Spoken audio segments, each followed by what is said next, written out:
বয়স যখন খেলাধুলার, তখন কোলজোড়ে খেলা করছে নিজেরই 7 মাসের সন্তান। 13 বছরের শিশু অনামিকা আক্তার জুয়ের জীবনের ঘটনা যেন যে কোনো সিনেমার গল্পকেও হার মানায়। ফেসবুকের মাধ্যমে পরিচয়ের পর প্রেমের সম্পর্ক। মাত্র 11 বছর বয়সে তাকে বিয়ে করে 22 বছরের যুবক সাকিব। চলতি বছরের শুরুতেই জন্ম নেয় তাদের এক সন্তান। তবে মাতৃত্বের কিছুদিন যেতে না যেতেই জুয়ের জীবনের ওপর নেমে আসে অন্ধকার। অভিযোগ ওঠে, সন্তানকে ছিনিয়ে নিয়ে জুইকে শ্বশুরবাড়ি থেকে তাড়িয়ে দেওয়া হয়। এরপর কোলের শিশুটিকে ফিরে পেতে আদালতের দরজায় কড়া নাড়তে শুরু করে এই কিশোরী মা। অবশেষে আইনি লড়াইয়ের পর আদালত চকবাজার থানাকে শিশুটি উদ্ধারের নির্দেশ দেন। পুলিশ অভিযান চালিয়ে বাচ্চাটিকে উদ্ধার করে এবং শুনানি শেষে আদালত শিশুটিকে তার কিশোরী মায়ের হেফাজতে ফেরত দেওয়ার আদেশ দেন।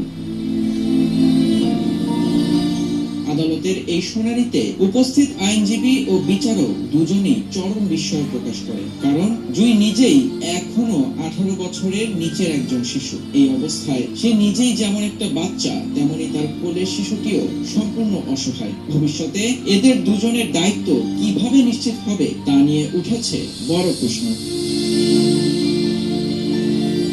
অন্যদিকে দুই পরিবারের পক্ষ থেকে উঠে এসেছে ভিন্ন ভিন্ন দাবি।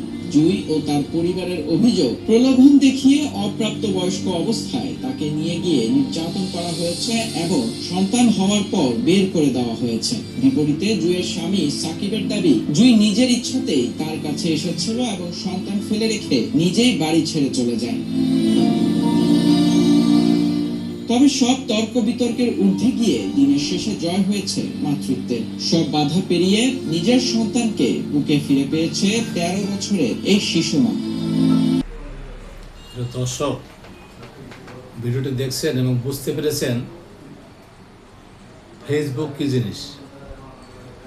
মেয়ের বয়স 11 বছর। 11 বছর বিয়ে হয়।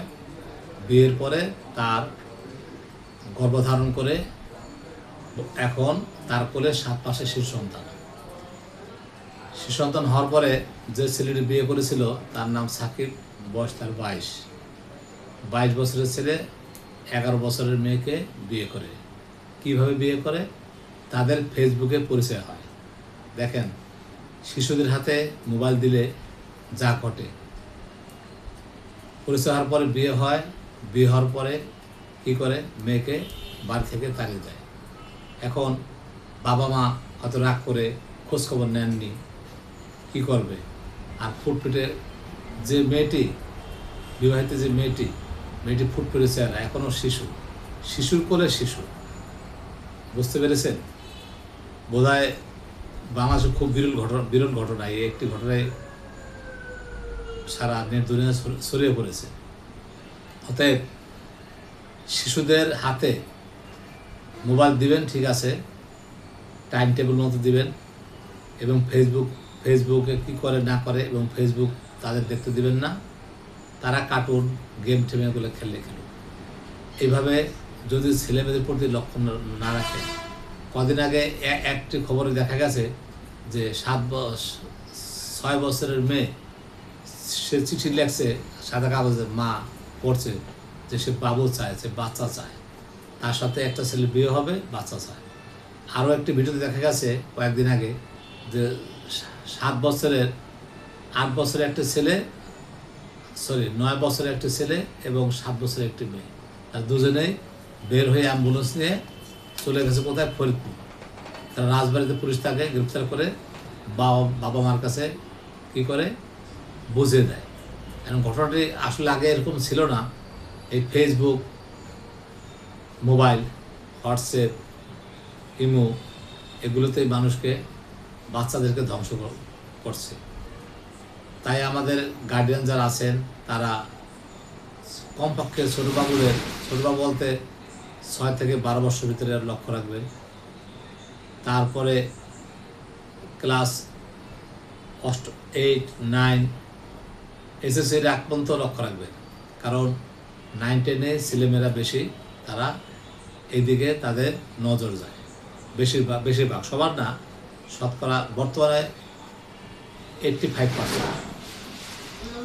গবেষণায় দেখা গেছে এই মোবাইলের কারণে 85% ছেলে মেয়ে বিভিন্ন কুরুচিপূর্ণ ছবি, ভিডিও এবং বিভিন্ন প্রেম ফোনালাপে তারা মত্ত, এবং তাদের একটা নেশা হয়ে গেছে।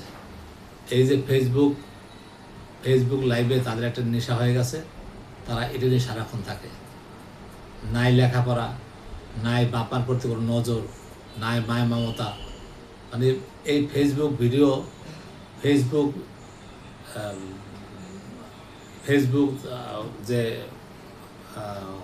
যাকে বলে ফেসবুক, হোয়াটসঅ্যাপ, এই ধরনের মোবাইল, এই ধরনের অ্যান্ড্রয়েড ফোনে বাবা মার প্রতি ছেলে মেয়েদের মায়া মমতা কমে দিয়েছে। ইউরোপ কান্ট্রির মতো, ইউরোপে তো বাপ মা মারা গেলে ছেলেরা কান্নাকাটি করে, বাংলাদেশে কদিন পর তাও করবে না। কারণ প্রেমের যে জোয়ার লেগেছে, পরাকেয়ার যে জোয়ার লেগেছে, এতে করে কারো প্রতি কারো মায়া মমতা, হৃদয়ের বন্ধন, সামাজিক বন্ধন এগুলো থাকবে না। এগুলো কী হবে, আস্তে আস্তে বিলীন হয়ে যাবে, ম্লান হয়ে যাবে। তাই আমরা সবাই সতর্ক থাকি। আমাদের ছেলে পেলে আছে, ছোট ভাই পেলে আছে, ভাতিজা আছে, তাদের প্রতি আমরা কমপক্ষে 1 ঘন্টার জন্য নজর দিই যে সে সন্ধ্যায় পড়তে বসে কিনা, কয়টায় পড়তে বসে, কয়টায় সে বিরতি দেয়, এবং বিরতির সময় সে কী করে, ঠিক মতো সে খাওয়া দাওয়া করে কিনা, তার অন্য মনস্ক কিনা, তার মন কোন দিকে, তার মেজাজ কেমন খিটখিটি কিনা, সে রাগান্বিত হয় কিনা, রাগের মাথায় কান্নাকাটি করে কিনা, এগুলো আপনারা লক্ষ্য রাখবেন, এগুলো অবজারভেশন করবেন। এগুলো অবজারভেশন না করলে আজকের বর্তমানের যে ছেলেমেয়ে যারা আছে তাদেরকে সামলানো আপনার ভবিষ্যতে কঠিন হবে। কারণ আপনি এত কষ্ট করে ইনকাম করে এদেরকে মানুষ করবেন, দেখবেন হঠাৎ করে একটা অ্যাক্সিডেন্ট ঘটেছে। কী অ্যাক্সিডেন্ট ঘটেছে? দেখবেন একটা ছেলের সাথে বের হয়ে গেছে, তাহলে আপনার জীবনের সব কিছু ধ্বংস হয়ে গেল, মান সম্মান সব কিছু গেল। এটা কারোর ছেলে মেয়ে বের হয়ে গেলে কেউ খুশি হয়, হাসি পায়, এটা ঠিক না। আপনারও তো হতে পারে। এই জন্য কেউ হাসি ঠাট্টা করবেন না। আল্লাহর কাছে দোয়া করবেন যাতে সবাই ভালো থাকে, ছেলে মেয়ে আমাদের সব ভালো থাকে। আমরা মোবাইল ফোন, বিভিন্ন গেমস খেলে, অনলাইন জুয়া খেলে, এদিক দিয়ে আমরা লক্ষ্য রাখবো। আমি সৈয়দ মাহবুবুর রহমান, আল্লাহ হাফেজ। আবার নতুন ভিডিও নিয়ে আসবো।